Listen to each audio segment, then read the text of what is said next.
Nathu grumbled to himself as he swept the steps of Pipalnagar Bank, owned by Seth Govindram.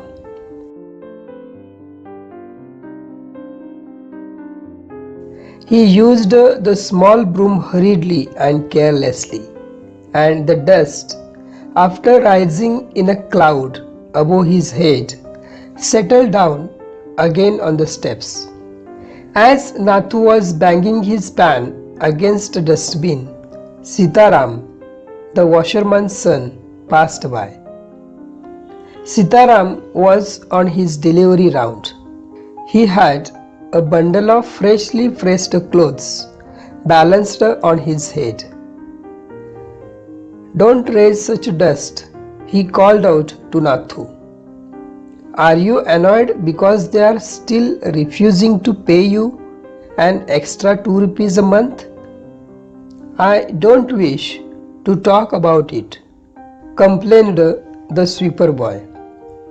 "I haven't even received my regular pay, and this is the 20th of the month. Who would think a bank would hold up a poor man's salary? As soon as I get my money, I'm off. Not another week I work in this place." And Nathu banged the pan against the dustbin several times, just to emphasize his point and giving himself confidence.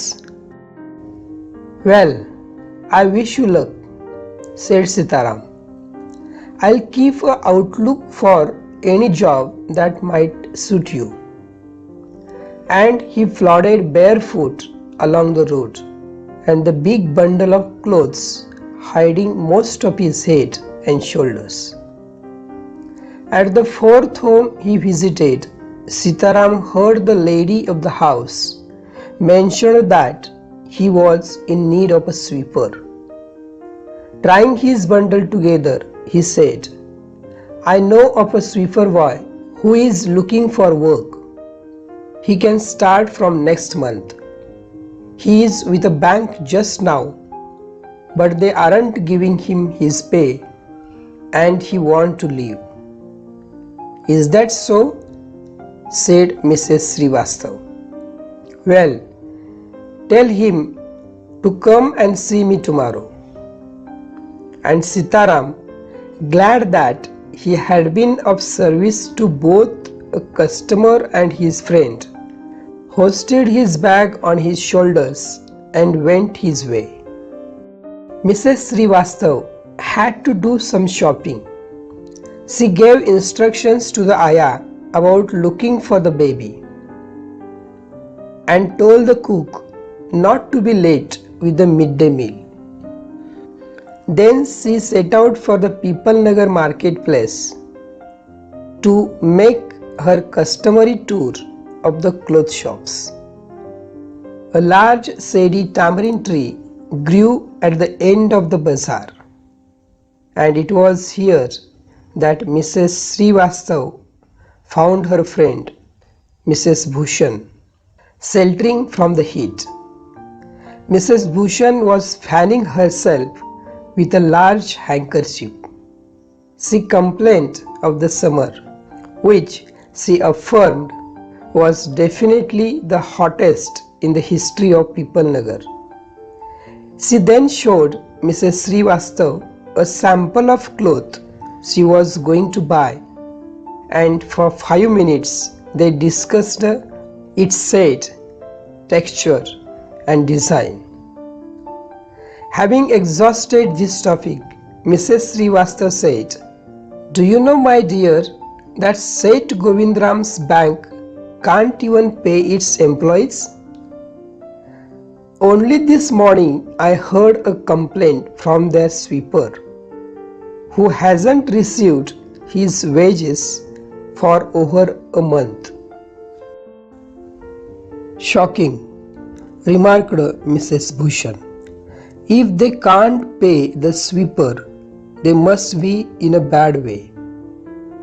None of the others could be getting paid either."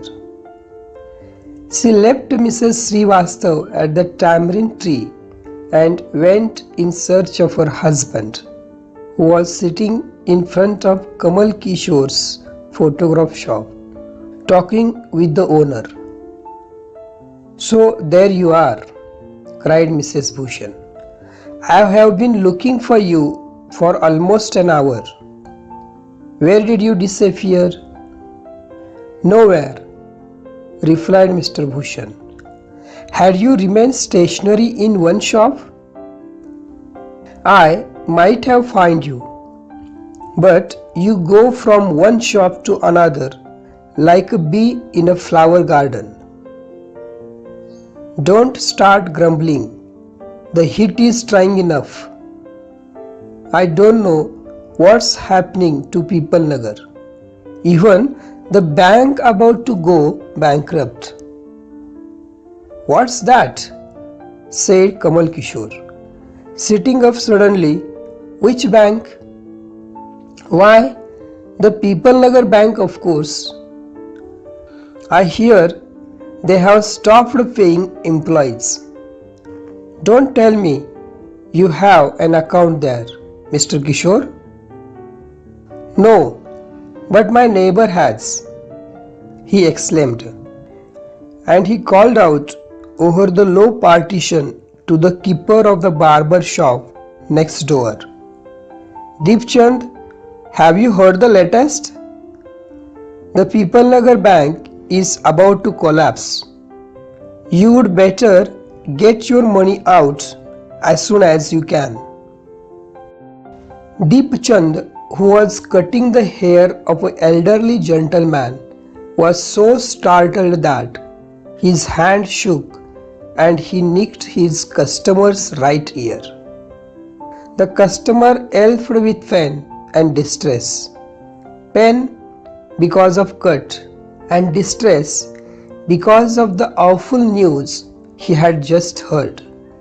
With one side of his neck still unsaven, he said across the road to the general merchant store, where there was a telephone. He dialed Seth Govindram's number. The Seth was not at home. Where was he then? The Seth was holidaying in Kashmir. "Oh, was that so?"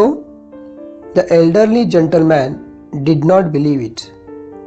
He hurriedly back to the barber shop and told Deepchand, "The bird has flown." Seth Govindram has left town. Definitely it means a collapse. And then he dashed out of the shop, making a beeline for his office and checkbook. The news spread through the bazaar with the rapidity of forest fire.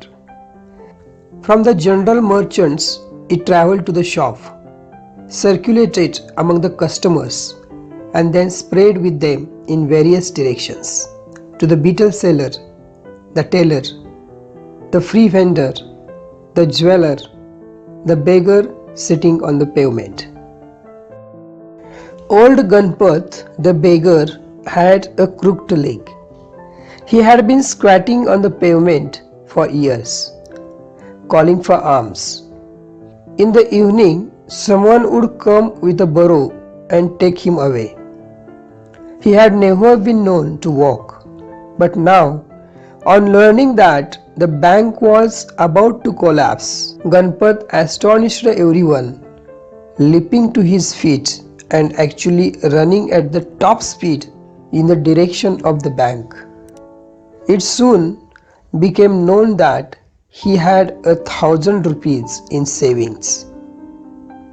People Nagar seldom had a crisis, seldom or never had floods, earthquakes or drought, and the imminent crash of People Nagar Bank set everyone talking and speculating and rushing about in a frenzy.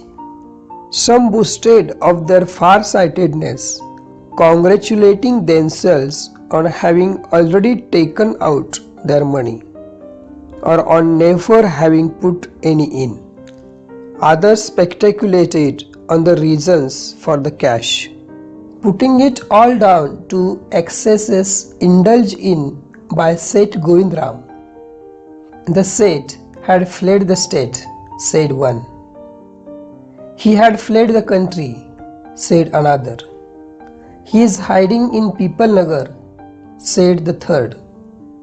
He had banged himself from the tamarind tree, said the fourth, and had been found that morning by the sweeper boy. By noon, the small bank had gone through all its ready cash, and the harassed manager was in a dilemma. Emergency fund could only be obtained from other bank some 30 miles distant, and he wasn't sure he could pursue the crowd to wait until then. And there was no way of contacting Seth Govindram on his houseboat in Kashmir. People were turned back to the counters and told to return the following day. They did not like the sound of that, and so they gathered outside on the steps of the bank, shouting, "Give us our money or we will break in and fetch the Seth. We know he is hiding in a safe deposit locker." Mischief makers who didn't have a paisa in the bank joined the crowd and aggravated their mood. The manager stood at the door and tried to placate them. He declared that the bank had plenty of money but no immediate means of collecting it. He urged them to go home and come back the next day. "We want it now," chanted some of the crowd. "Now, now, now." And a brick hurtled through the air and crashed through the plate glass window of the Pipalnagar bank. Nathu arrived next morning to sweep the steps of the bank. He saw the refuse and the broken glass and the stone cluttering the steps. Raising his hands in a gesture of horror and disgust, he cried,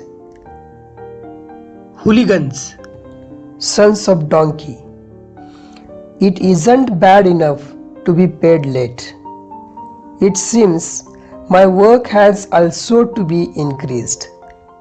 He smote the steps with his broom, scattering the refuse. "Good morning, Nathu," said the washerman's boy, getting down from his cycle. "Are you ready to take up a new job from the 1st of next month?"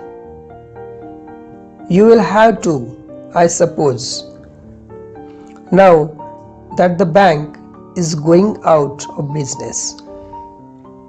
"How's that?" said Nathu. "Haven't you heard?" "Well, you would better wait here until half the population of Pipalnagar arrives to claim their money." And he waved cheerfully. He did not have a bank account and sped away on his cycle. Nathu went back to sweeping the steps, muttering to himself. When he had finished his work, he sat down on the highest step to await the arrival of the manager. He was determined to get his pay. Who wouldn't have thought the bank would collapse, he said to himself, and looked thoughtfully into the distance. I wonder how it could have happened.